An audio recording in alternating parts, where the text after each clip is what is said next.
संत रामपाल जी महाराज के अमृत वचन। एक चीज तत्व ब्रह्म क्या है वो बता दे मुझे।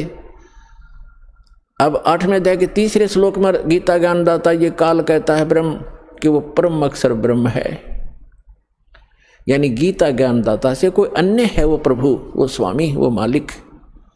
गीता अध्याय नंबर 4 के श्लोक नंबर 32 और 34 में स्पष्ट किया है कि वो सच्चिदानंद घन ब्रह्म अपने मुख कमल से बोलकर एक अमृत ज्ञान प्रचार करता है। उस सच्चिदानंद घन ब्रह्म की वाणी में धार्मिक अनुष्ठानों की, अध्यात्म मार्ग की, भक्ति विधि विस्तार के साथ कही गई है, वो तत्व ज्ञान है। उस तत्व ज्ञान को अर्जुन तो तत्वदर्शी संतों के पास जाकर समझ, उनको दंडवत प्रणाम करने से, कपट छोड़कर प्रसन्न करने से वो तत्वदर्शी संत तुझे तत्व ज्ञान का उपदेश करेंगे। इससे सिद्ध है कि गीता के अंदर वो तत्व ज्ञान नहीं है और गीता ज्ञान दाता भी तत्व ज्ञान से अपरिचित है। उसके लिए दास को भेजा परमपिता ने, कबीर भगवान ने तत्वदर्शी संत बनाकर। अब जो प्रसंग चल रहा है कि गीता ज्ञान दाता 8वें अध्याय के 3रे मंत्र में कहता है कि वो परम अक्षर ब्रह्म है, और गीता अध्याय नंबर 8 के श्लोक नंबर 5 और 7 में अपनी साधना करने को कह रहा है कि मेरी भक्ति कर, मुझे प्राप्त होगा, लेकिन युद्ध करना पड़ेगा। और पुण्यात्मा जहाँ युद्ध है वहाँ शांति नहीं हो सकती। इसलिए गीता ज्ञानदाता कहता है 18वें अध्याय के 62वें श्लोक में कि सर्वभाव से तू उस परमेश्वर की शरण में जा, उस परम अक्षर ब्रह्म की शरण में जा। उसकी कृपा से तू परम शांति को और सनातन परम धाम को प्राप्त होगा, जहाँ जाने के बाद साधक फिर लौटकर कभी संसार में नहीं आते।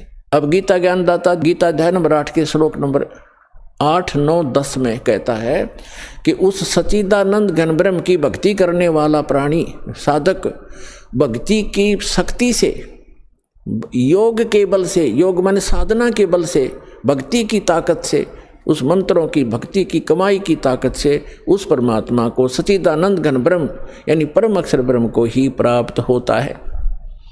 अपना तो उसने मंत्र बता दिया 8वें अध्याय के 13वें श्लोक में कि मुझ ब्रह्म का केवल एक ओम अक्षर है, नथिंग एल्स। ओम नमः शिवाय, ओम भगवते, ओम ये भगवते वासुदेव, ये मंत्र नहीं है, ये तो बाल बलौने वाले खिलौने हैं, मीठी गोलियां हैं। 17वें अध्याय के 23वें श्लोक में गीता ज्ञानदाता ने केवल संकेत दिया है कि उस सच्चिदानंद घन ब्रह्म के पाने का 3 मंत्र का जाप है, नथिंग एल्स, उसके अतिरिक्त कुछ नहीं। ओम तत्सत इति निर्देश है ब्रह्मण त्रिविध समर्थ ब्राह्मणा तेन वेदा जयगा विहिता पुरा। क्योंकि परमात्मा प्रत्येक युग में आते हैं और प्रत्येक युग में अपना यथार्थ ज्ञान सुनाते हैं। कुछ पुण्यात्माएं उनको स्वीकार करती हैं, इसलिए कहा कि स्टार्ट जब होता है उस समय परमात्मा यथार्थ ज्ञान देता है। ब्राह्मण माने विद्वान पुरुष, बुद्धिमान व्यक्ति, फिर इसी आधार से वो साधना किया करते हैं। फिर कुछ दिनों के बाद फिर से ये काल के दूत सक्रिय हो जाते हैं और यथार्थ ज्ञान को समाप्त कर देते हैं। इसलिए गीता ज्ञानदाता कहता है कि मैंने पहले भी ये ज्ञान दिया था शाश्वत इन सभी को, और फिर उसको आगे कुछ दिन चला, लेकिन अब ये लोप हो गया, या पुनः फिर दे रहा हूँ। तो यहाँ बताया है कि ओम तत्सत, ओम तो ब्रह्म का।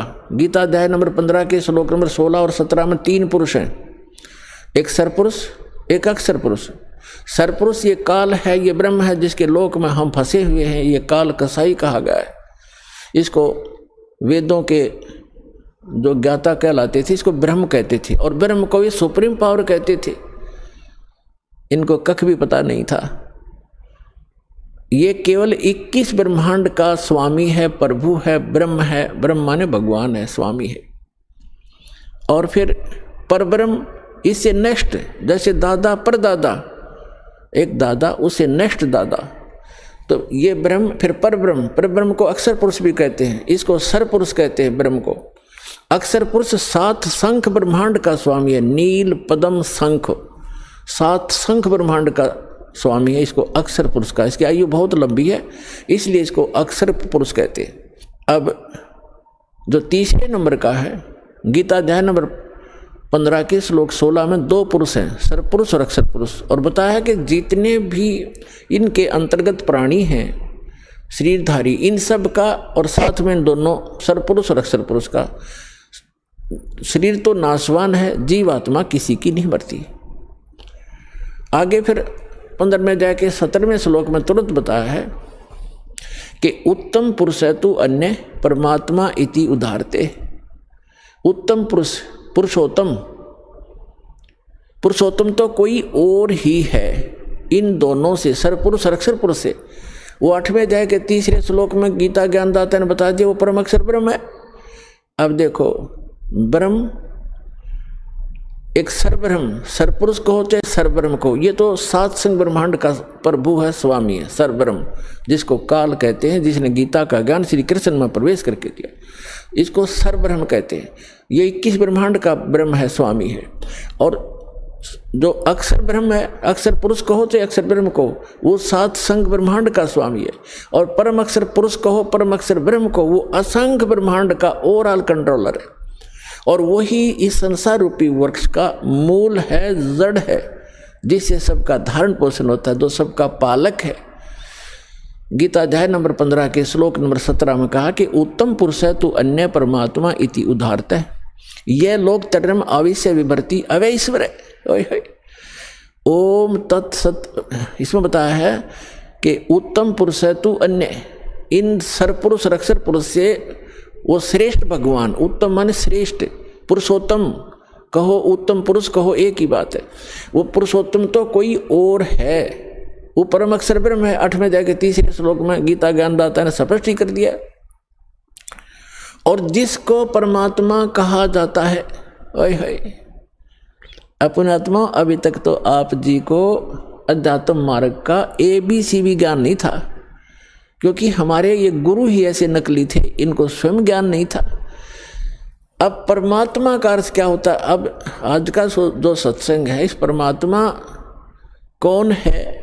ये कसाई काल के लोक में हम रह रहे हैं, हम कैसे कैसे ये कसाई है और परमात्मा कौन है? जैसे गीता अध्याय नंबर 15 के श्लोक नंबर 17 में स्पष्ट कर दिया है कि उत्तम पुरुष है तू अन्य परमात्मा इति उदाहरत है।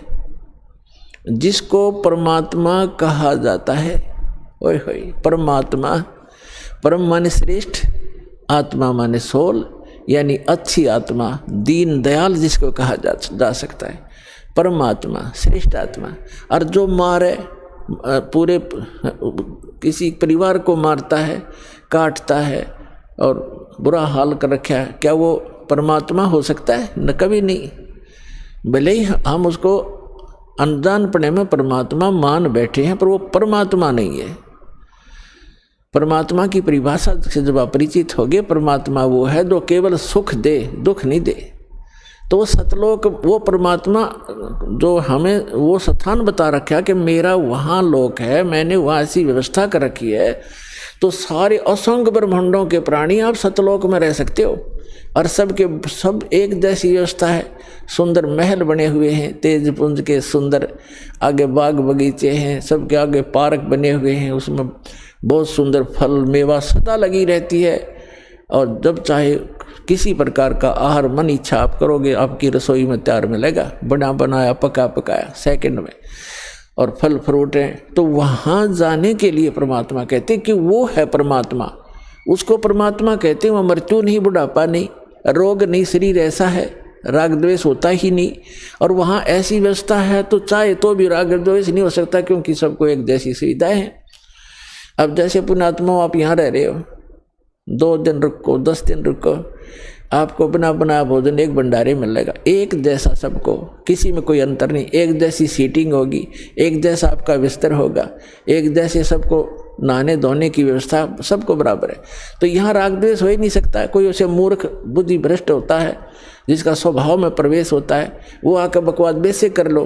किसी ने यहाँ गद्दा लगा रखा है, अपना बिस्तर लगा रखा है, दूसरा आके घाटी इधर, मैं इधर बैठूंगा, तो ये तो कहीं पैदा कर लो। बकवादी आदमी होते हैं, वो तो दुर्बुद्धि होते, नहीं तो सभ्य व्यक्ति होते हैं। यहाँ कोई प्रकार का द्वेष राग आपको नहीं हो सकता, क्योंकि सबको एक जैसी व्यवस्था है। ऐसे ही सतलोक के अंदर वहाँ किसी चीज़ का अभाव नहीं। यहाँ चोरी डाकैत और ये बुराइयाँ क्यों करते हैं? क्योंकि यहाँ पर हर चीज़ का अभाव है। प्रत्येक वस्तु किसी भी व्यक्ति को उपलब्ध नहीं है, चाहे किस कोई भी है। किसी को ऐसा रोग हो जाएगा, चाहे कितना सेठ है, उसकी दवाई मिल लेना, मारे जाओ टक्कर द्वार के। एक बता रहा था कि इतना बड़ा सेठ था, करोड़ों की इनकम थी उसको, और स्वयं वो कोई ना फल खा सकता था ना कोई आहार कर सकता था, दाल का पानी घोल के और छान के पिया करता, चाट ले उस माया न सिर पर धर ले फैक्ट्री और कोई ठीरे। कहते हैं जीवित जग में जूती पड़े फिर जम तोड़े छाती, बिना भक्ति के प्राणी यहीं दुखी हो जाएंगे, अगयम के दूत उनको बहुत सताएंगे। तो यहाँ परमात्मा आपको बताना चाहते हैं कि आप काल के लोक में रह रहे हो। गीता अध्याय नंबर 15 के श्लोक नंबर 16-17 में 3 पुरुष हो। अब 17वें का प्रकरण चल रहा है कि उत्तम पुरुष है तू अन्य और परमात्मा इति उदाहरते, उसको परमात्मा कहा जाता है। और ये लोग तेरे में अविश्य विवर्ती, जो तीनों लोकों में प्रवेश करके सबका धारण पोषण करता है, वो अव्यय ईश्वर है, वो है अविनाशी परमेश्वर, वो है अविनाशी भगवान, अविनाशी स्वामी। गीता अध्याय नंबर 15 के श्लोक नंबर 18 में ये बुद्धिहीन व्यक्ति जो नकली हैं वो ये कहते हैं कि रामपाल 15वें अध्याय के 18वें श्लोक के बारे में क्यों ना बोलता, कि उसमें लिखा है, गीता ज्ञानदाता कहता है कि मैं लोक वेद में, मैं इन सभी प्राणियों से उत्तम हूँ और इसलिए लोके वेदे, लोक वेद में पुरुषोत्तम प्रसिद्ध हूँ।